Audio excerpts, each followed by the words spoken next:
Hello class 8, welcome to Zenith Guru fundamental. मैं हूं निकी पंडित and हम यहाँ पे कर रहे हैं अपना chapter 1 exploring the investigative world of science and this is our lecture number 2। Already lecture number 1 जो था हमारा लाइव था, बट लेक्चर नंबर 2 हमारा रिकॉर्डेड है। ओके, बट डोंट वरी, जिस तरीके से हमने लेक्चर 1 को कवर किया उसी तरीके से हम यहाँ पे लेक्चर 2 को भी कवर करेंगे, है ना। और इस चैप्टर में कुछ इतना खास है नहीं, ठीक है। So let's start today's class. And last class हमने डिस्कस किया था कि हमें यहाँ से शुरू करना है, तो बिल्कुल यहीं से शुरू करेंगे हम अपनी आज की क्लास, ठीक है। सो क्या लिखा हुआ है? It's not just a polished mirror that reflect light. Rough surface reflect light as well, and so does the moon. तो क्या कह रहे हैं कि सिर्फ और सिर्फ एक पॉलिश्ड मिरर ही लाइट को रिफ्लेक्ट नहीं करता है ना। सिर्फ और सिर्फ एक पॉलिश्ड मिरर ही लाइट को रिफ्लेक्ट नहीं करता है। कौन कौन लाइट को रिफ्लेक्ट करता है? रफ सरफेस, ठीक है। Rough surface reflect light as well as जो मून है वो भी लाइट को रिफ्लेक्ट करता है। Okay, depending on the relative positions of the earth, moon and sun, a slightly different part of the moon is illuminated each night, giving rise to the beautiful phase of the moon that we see in the sky. तो ये क्या करते हैं? ये light को reflect करते हैं, जिसकी वजह से हमें डिफरेंट डिफरेंट फेज देखने के लिए मिलते हैं। अब हमें अलग अलग फेज क्यों देखने पड़ते हैं? इट डिपेंड करता है कि अर्थ की जो पोजीशन है ना, एंड मून की जो पोजीशन है वो कहाँ पे है। तो उसके बेसिस पे हमको मून के अलग अलग शेप्स देखने के लिए मिलते हैं। दिख रहे हैं ना यहाँ पे प्यारा सा चांद है यहाँ पे, ठीक है, प्यारा सा मून यहाँ पे हमको दिखाई दे रहा है। ओके, चलो। सो watching the periodic cycle of the moon phase allowed human to come up with the first calendar by combining careful observations of the sunrise, sunset and lunar cycle, and the various calendar come into began. So ये जो phases होते हैं ना moon के, इनके basis पे हम बहुत सारी चीजें जो हैं वो डिटरमाइन कर सकते हैं, वो प्रिडिक्ट कर सकते हैं, ठीक है। Now, isn't it fascinating that the calendar which determine our routine on the earth are linked to the motion of an object far beyond our planet? तो yes, this is very fascinating, है ना। और ये बहुत हम ऐसा बोल सकते हैं कि यूनिक है कि मतलब हमारा जो कैलेंडर है वो किस पे बेस्ड हो रहा है? हमारा कैलेंडर ऐसी चीज पे बेस्ड है जो हमारे अर्थ से इतना दूर है, वो इफेक्ट कर रहा है हमारे कैलेंडर को, right. So actually it is fascinating, right. चलिए, सो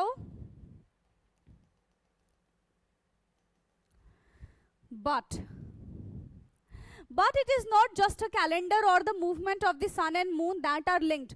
Right here on the earth there are the marvelous and the complex pattern of relationship between living organisms and their environment. तो क्या कह रहे हैं कि ये सिर्फ एक कैलेंडर नहीं है, ये सिर्फ एक सन एंड मून का मूवमेंट नहीं है, ठीक है। यहाँ पे रिलेशन बताया गया है, एक बहुत कॉम्प्लेक्स पैटर्न है, यहाँ पे एक रिलेशन है between the living organisms live on the earth, ठीक है, और उसके एनवायरमेंट के बीच में। Every living being from tiniest insects to the largest whale, from the blades of the grasses to the tall trees, depends on and respond to the air, water, sunlight and the other organisms around them, forming the ecosystem that support life on our planet. तो छोटी से छोटी चीज, बड़ी से बड़ी चीज, है ना, बहुत छोटी से छोटी चीज, बड़ी से बड़ी चीज जो है, ये सब मिलके, एक तो पहली बात कि सब एक दूसरे पे क्या होती है, इंटरडिपेंडेंट होती है, and together they form the ecosystem, है ना। और अगर इसमें से कुछ भी चीज गायब होती है, ठीक है, किसी की भी एग्जिस्टेंस खत्म होती है, तो हमारा पूरा का पूरा जो इकोसिस्टम है वो ध्वस्त हो जाएगा, ठीक। नाउ ये मिलके क्या बनाते हैं? ये हमारा पूरा इकोसिस्टम बनाते हैं that supports our life on planet. Okay, so in the final chapter on this book we can put all together and try to understand what make earth just right for the life and to recognize the urgent challenges that our planet now faces. तो कुछ इसी से related हम अपने आखिरी के chapter में पढ़ेंगे, इसी बुक का आखिरी चैप्टर, ओके। तो वहां पे हम और ज्यादा जानकारी लेंगे इस चैप्टर के बारे में, ठीक है। ओके, यहाँ पे आपको कैलेंडर दिख रहा है, और ये कौन सा कैलेंडर है? देखो, चैत्र। क्या लिखा हुआ है यहाँ पे? चैत्र, यानी कि मार्च 22 से लेकर अप्रैल 20 तक। देखो क्या होता है कि हिंदी कैलेंडर ना और इंग्लिश कैलेंडर में बहुत डिफरेंस होता है। हम क्या करते हैं, अकॉर्डिंग टू इंग्लिश कैलेंडर यानी कि जनवरी फरवरी से हम 1 to 31 तक चलते हैं, ठीक है। लेकिन आपने ऐसा सुना होगा चैत्र, माघ, ठीक है, आषाढ़, ये सारी चीजें जो हैं ये भी पहले के कैलेंडर की तरह हम ऐसा बोल सकते हैं, पहले के लोग इस तरीके से कैलेंडर को देखा करते थे। और यहाँ पे 1 to 1 का कोई सीन नहीं था, ठीक है। यहाँ पे क्या होता है, 1 to 1 का कोई सीन नहीं था, ये मून और सन इन सब के पोजीशन को देख के बनाया गया था, ठीक। तो इसीलिए यहाँ पे ये नंबर ऐसे लिखे गए हैं कि मार्च 22 से लेकर अप्रैल 20 तक का ये कैलेंडर है जिसको चैत्र कहा गया है ना। Now most importantly, the earth lie at the perfect distance from the sun where water remain liquid and it has an atmosphere that provide the oxygen we breathe while shielding us from the harmful ultraviolet rays. But human activities on the planet can cause a small changes in the temperature of the earth. क्या कह रहे हैं कि जो अर्थ है और जो सन है वो एक दूसरे से एक परफेक्ट डिस्टेंस पे है, इतने परफेक्ट डिस्टेंस पे है कि हमारे यहाँ का जो पानी है वो पानी ही है ना, वो लिक्विड फॉर्म में ही है, वो बिल्कुल खौल नहीं गया है या फिर इतना भी दूर नहीं कि पानी बिल्कुल जम नहीं गया है, ठीक है। परफेक्ट हमको ऑक्सीजन मिल रहा है, सारी चीजें एकदम परफेक्ट है। बट ऐसा कैसे हो सकता है कि हर चीज बिल्कुल सही ही हो, कभी ना कभी कुछ ना कुछ तो गड़बड़ होगा ही। और वी आर दी ह्यूमंस, हमारा काम है गड़बड़ियाँ करना, तो हमने वो गड़बड़ियाँ कर दी है, ठीक है। हमारे एक्टिविटीज से, हमारे बिहेवियर से हमने क्या किया, प्लैनेट का जो टेम्परेचर है उसमें गड़बड़ियाँ ला दी है। प्लैनेट का जो टेम्परेचर है वो हमारी वजह से वेरी होता है। क्यों? क्योंकि हम पेड़ काट दे रहे हैं, बात पे हमें कुछ भी बनाना होगा, हमें घर बनाना होगा, पूरा पूरा जंगल काट देंगे, हमें घर में दरवाजे चाहिए, बेंच चाहिए, सारी चीज़ चाहिए, हम पेड़ काट देंगे। तो इससे क्या होता है, इससे तो हमारा ग्लोबल वार्मिंग क्या हो जाएगा, बढ़ जाएगा, है ना। अर्थ का टेम्परेचर और ज़्यादा बढ़ेगा। अब उसको कूल डाउन करने के लिए पेड़ पौधे हैं ही नहीं ना, वो तो हमने पहले काट दिया।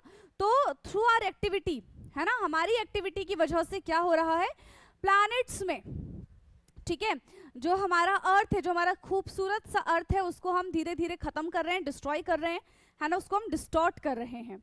Now so changing in the temperature of the earth disturbing climate pattern with a dangerous consequences and इसके जो consequences होंगे वो किसको भुगतने पड़ेंगे, वो भी हमें ही भुगतने पड़ेंगे ना, हम ही खराब कर रहे हैं, उसके repercussions भी हमारे साथ ही होंगे। जैसे भी कोविड-19 आप सबने देखा है ना, who is the responsible, we humans are the responsible for that and सफ़र किसने किया, हमने ही सफ़र किया and हमारे साथ साथ एनिमल्स ने भी सफ़र किया, ठीक है।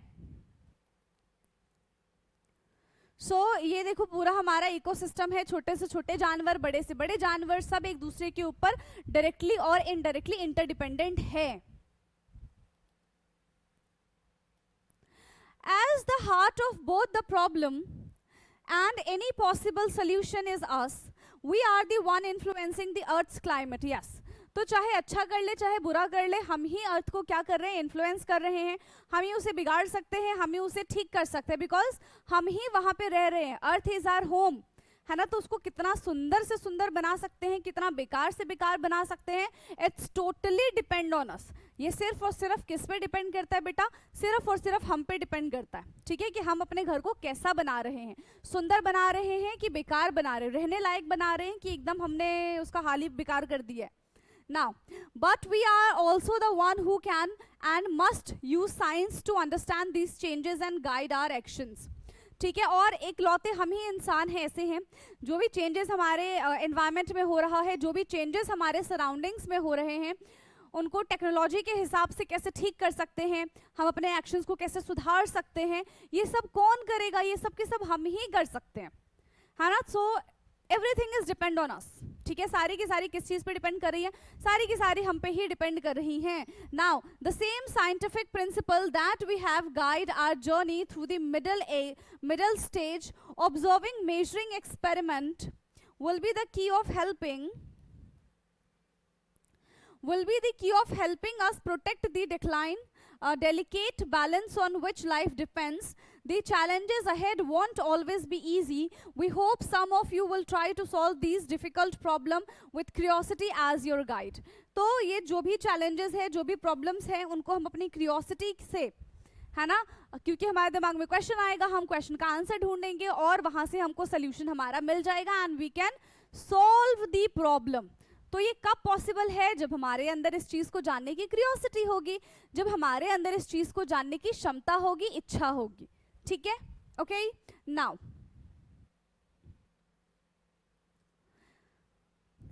to help you think like a scientist, okay, let us go back to a question we ask on the first page। ठीक है, तो हम उस क्वेश्चन पे जाते हैं जो बिल्कुल पहले पेज पे हमसे पूछा गया था।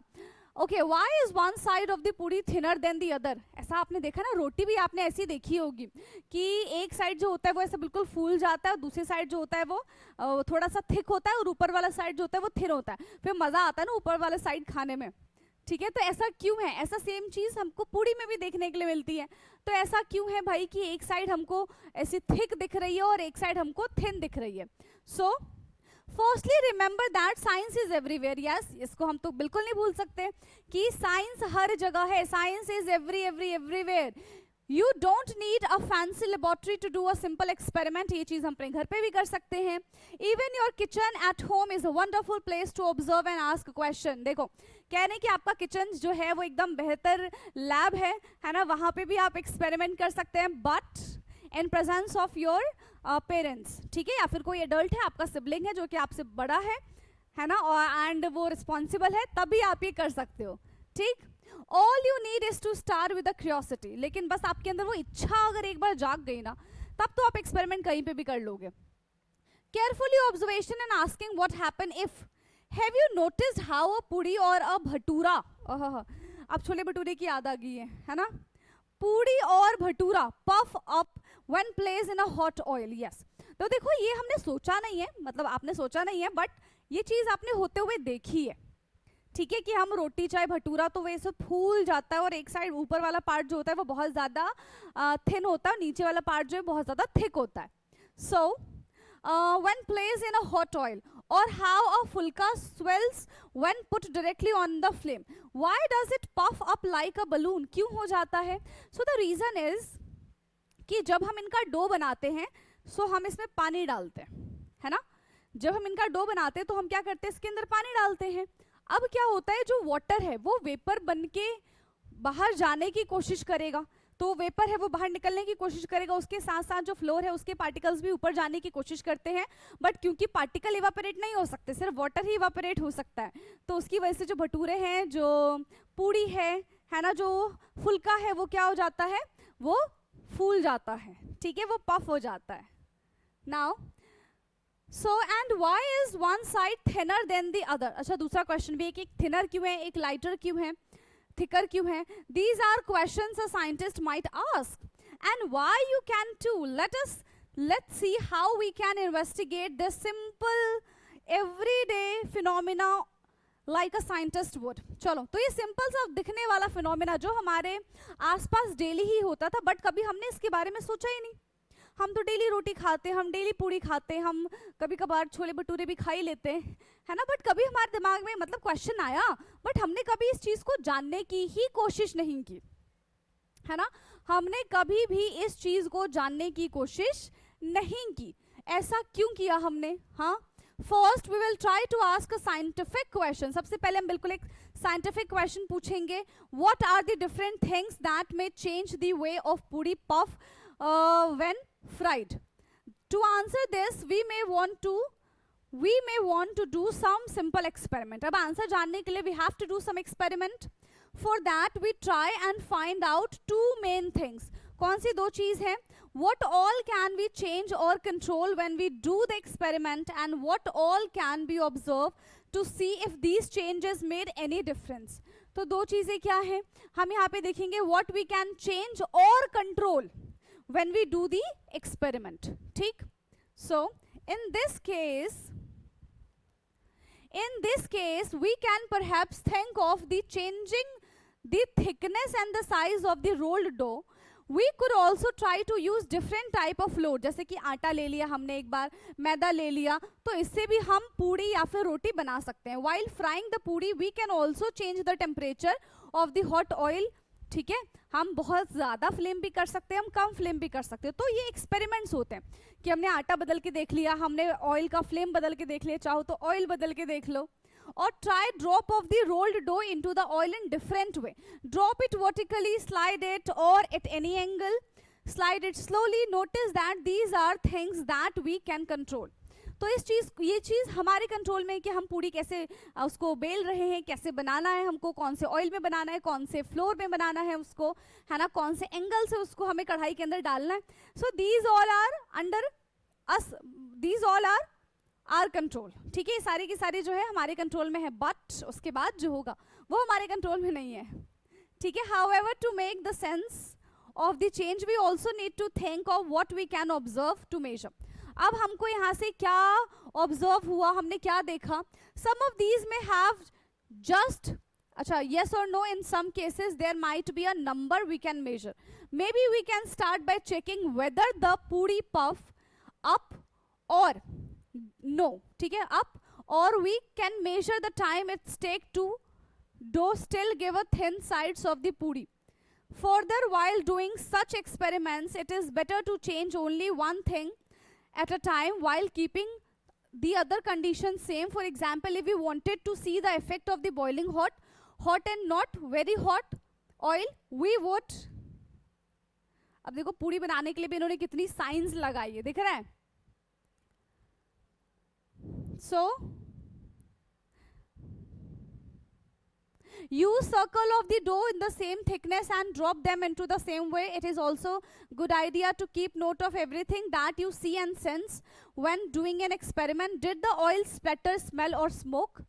And after doing one round of the experiment, you may think more of the questions. तो देखो क्या कह रहे हैं, कहना क्या चाह रहे हैं, ये बस इतना कहना चाह रहे हैं कि आपने ऑयल बदल के देख लिया, आपने डो बदल के देख लिया, डो इन द सेंस कि आपने आटा बदल के देख लिया, आटा रख लिया, मैदा रख लिया, ठीक है, आपने तेल को बहुत गर्म कर दिया, बहुत ठंडा कर दिया, मतलब नॉर्मल कर दिया, ठीक, आपने उसमें पूड़ियाँ अलग अलग एंगल से डाल के देख ली हैं।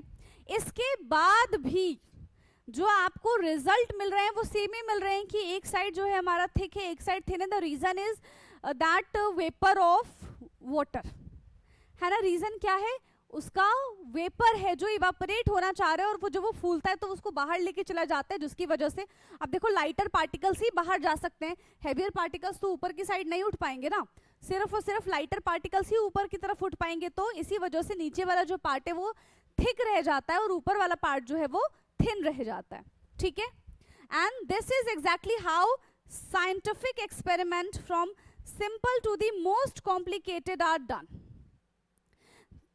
This is the idea of systematic investigation. तो ये पूरा एक सिस्टमैटिक इन्वेस्टिगेशन है to do an experiment. And just so you know, even this simple everyday observations of our puri swelling is not really completely understood by the scientists today, ठीक है। So whether it is a swelling of a puri or the shrinking bright part of the moon after Purnima, let your careful observations guide you along your explorations into the investigation world of the science।